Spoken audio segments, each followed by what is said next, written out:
नमस्ते विद्यार्थियों, मैं अशोक कुमार सैनी उच्च माध्यमिक आदर्श विद्या मंदिर चाकसू विज्ञान विषय की ऑनलाइन कक्षा में आपका हार्दिक स्वागत है, अभिनंदन है। हमने प्रीवियस वीडियो में इकोनॉमिक इम्पोर्टेंस ऑफ प्लांट्स, जिसमें विशेषतया हमने अनाज और उनके वानस्पतिक नाम के बारे में पढ़ा। आज हम इसी टॉपिक को आगे बढ़ाते हुए पढ़ते हैं इकोनॉमिक इम्पोर्टेंस ऑफ प्लांट। और जो हमारा प्रकरण रहेगा वो है दालें। देखिए,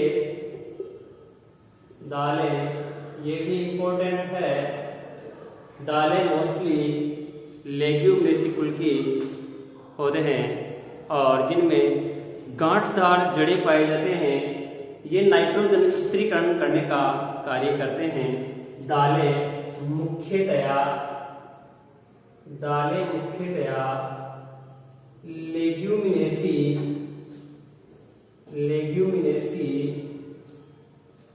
कुल के पादप हैं। लेग्यूमिनेसी कुल के पादप हैं तथा इनमें सर्वाधिक प्रोटीन पाई जाती है। यानी दालें जो होती है, दालें प्रोटीन के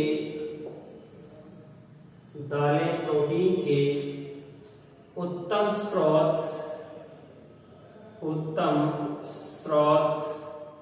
मानी जाती है तथा ये शरीर निर्माण में यानी बॉडी बिल्डिंग में काम आती है। सबसे पहले पढ़ते हैं हम दालों में। सबसे पहले है चना। इसका वानस्पतिक नाम जो है पूछा जाता है। चने का वानस्पतिक नाम होता है साइसर एरिटिनम।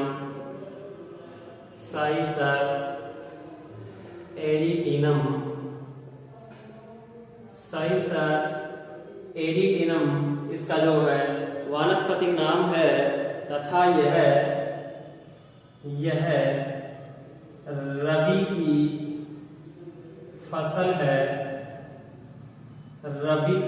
है।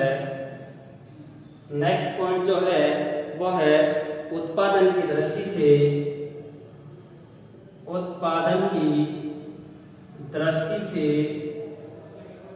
भारत का विश्व में प्रथम स्थान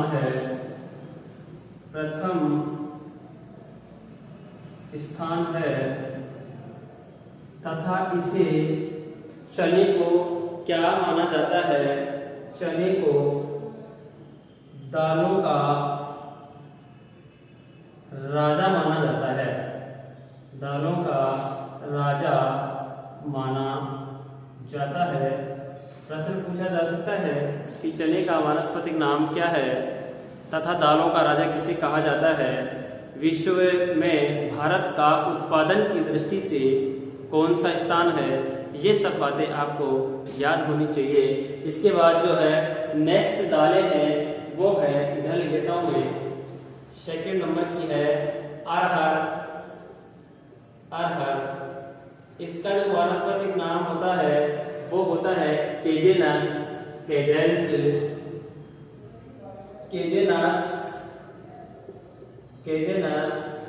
होता है तथा ये भी दाल कुल की श्रेणी में आता है। इसके बाद जो आता है थर्ड नंबर पे वो है मटर। इट इज वेरी इंपॉर्टेंट है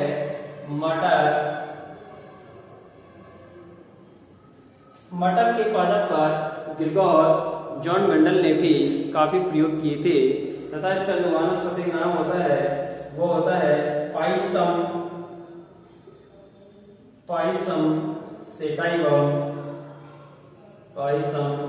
सेटाइवम। फोर्थ नंबर पे जो आता है वो दाल आती है हमारी मूंगफली।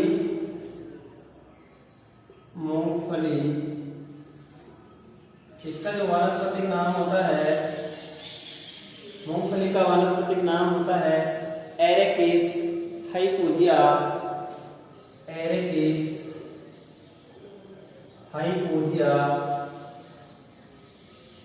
एरिकिस हाइपोजिया तथा जो मूंगफली होती है भारत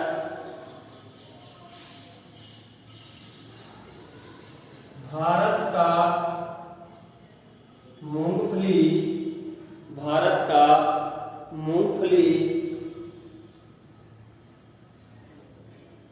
उत्पादन की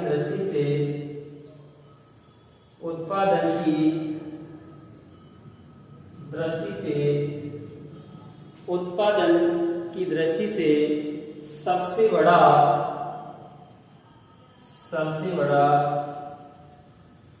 उत्पादक देश है।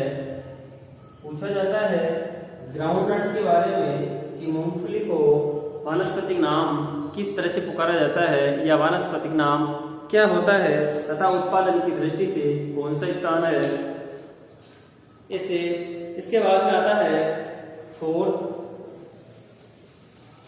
नंबर के बाद में आगे वाला जो हमारा पॉइंट है वो है सोयाबीन। वेरी इंपॉर्टेंट है। सोयाबीन में सर्वाधिक प्रोटीन पाई जाती है। पूछा जाता है ये भी प्रश्न है कि सर्वाधिक प्रोटीन किसमें पाया जाता है। दाल कुल में पाया जाता है, लेकिन दाल कुल में भी कौन सी दालों में सर्वाधिक प्रोटीन पाया जाता है। तो 5वें नंबर पे आती है सोयाबीन।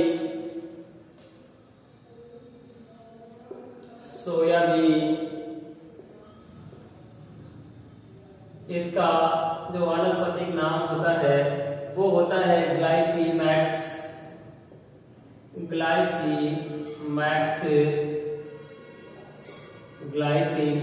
होता है। इसके बाद में इसमें सर्वाधिक प्रोटीन पाई जाती है। पॉइंट नंबर 2, इसमें सर्वाधिक प्रोटीन पाई जाती है। इसमें सर्वाधिक प्रोटीन पाई जाती है। इसके बाद में आता है हमारा पॉइंट नंबर सी, तेल उत्पादक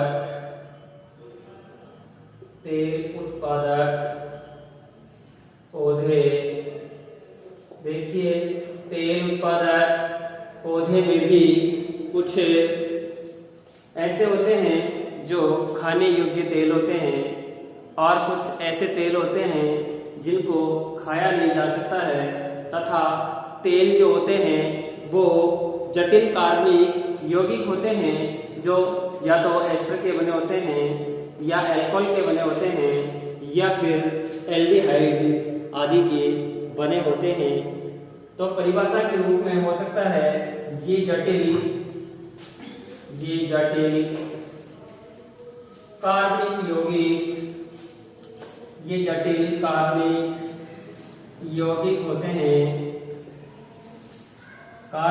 यौगिक होते हैं जो मुख्यतया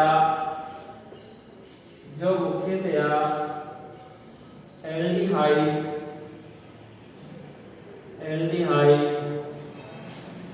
कीटोन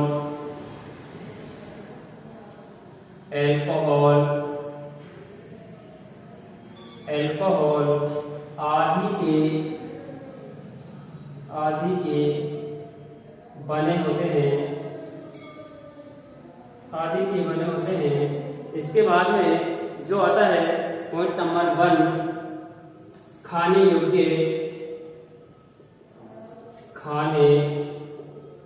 योग्य तेल, यानी इनका उपयोग हम मुख्यतया हमारे भोज्य पदार्थ में करते हैं। जैसे एग्जाम्पल के रूप में देख सकते हैं मूंगफली का तेल,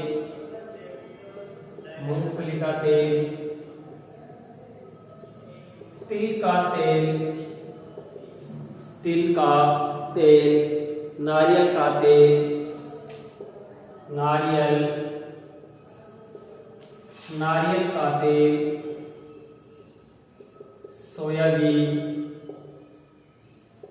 आदि जिनका उपयोग हम मुख्यतया भोज्य पदार्थ के रूप में करते हैं, खाने के रूप में करते हैं। इसके बाद में इसमें और एग्जाम्पल हो सकते हैं, जैसे सूरजमुखी का तेल भी हो सकता है, सूरजमुखी, अलसी आदि बहुत सारे हो सकते हैं जिनका उपयोग हम खाने के रूप में करते हैं। इसके बाद में आता है जो सेकंड पॉइंट जो आता है वो आता है अखाद्य तेल। अखाद्य तेल से अभिप्राय ये होता है ऐसा तेल जिसका उपयोग हम खाने के रूप में नहीं करते हैं, वे अखाद्य तेल कहलाते हैं। देखिए पॉइंट नंबर 2 डालेंगे आप।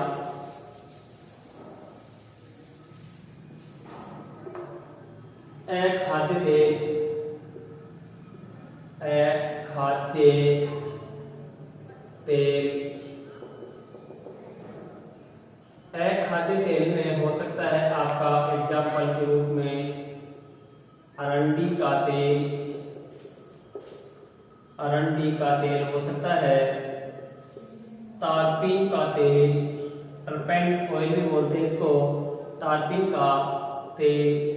विशेषतया टर्पेंट जो ऑयल होता है वो पशुओं में यदि कहीं पर भी त्वचा में कीड़े वगैरह लग जाते हैं तो उनको मारने में इसका उपयोग टर्पेंट ऑयल का उपयोग किया जाता है। इसके बाद में है थर्ड नंबर सुगंधित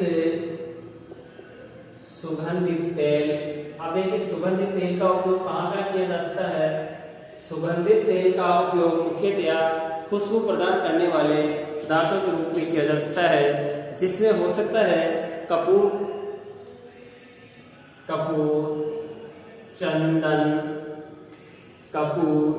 चंदन, लौंग का तेल।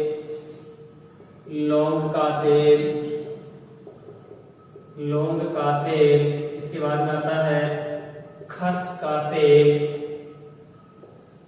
आदि। ये सुगंधित पदार्थों की श्रेणी में आते हैं, सुगंधित तेल की श्रेणी में आते हैं। इसके बाद में आते हैं महत्वपूर्ण मसाले, महत्वपूर्ण मसाले। इन महत्वपूर्ण मसालों में हो सकते हैं देखिए सब्जी वगैरह बनाने में, चटकारेदार सब्जी बनाने में, सुगंध प्रदान करने में, स्वादिष्ट बनाने में इन मसालों का उपयोग किया जा सकता है। जैसे एग्जाम्पल हो सकते हैं काली मिर्च हो सकती है, लाल मिर्च हो सकती है, इसके बाद में हो सकता है जीरा हो सकता है, धनिया, हल्दी,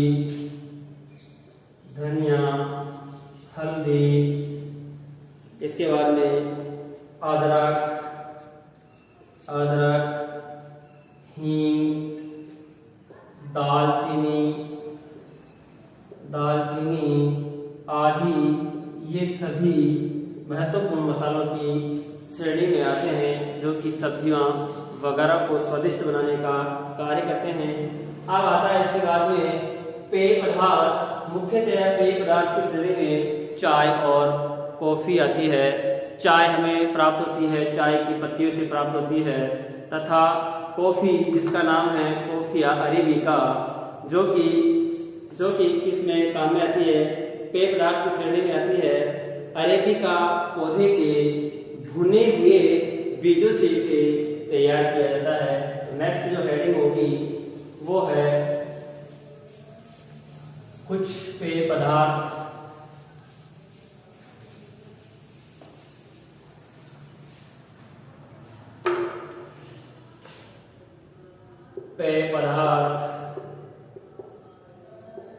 देखिए चाय तथा कॉफी मुख्यतया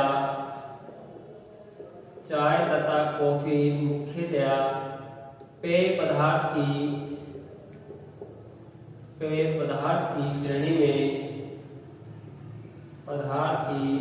श्रेणी में आते हैं, जिनका उपयोग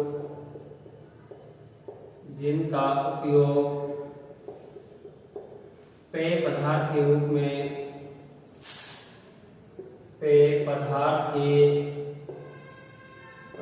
में किया जाता है। अब देखिए, इसका वानस्पतिक नाम भी पूछ लिया जाता है। जैसे चाय का वानस्पतिक नाम जो होता है वो होता है कैमेलिया साइनेंसिस। चाय, इसका जो वानस्पतिक नाम होता है वो होता है कैमेलिया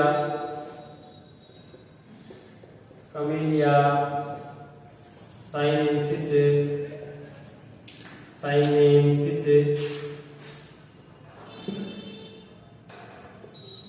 कैमेलिया साइनेंसिस तथा इसे चाय की पत्तियों से प्राप्त किया जाता है।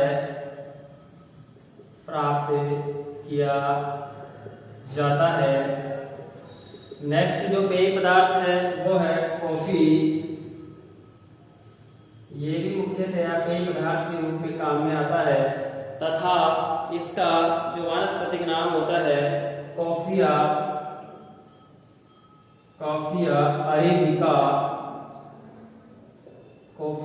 अरेबिका होता है तथा इसके उपयोग के लिए अरेबिका के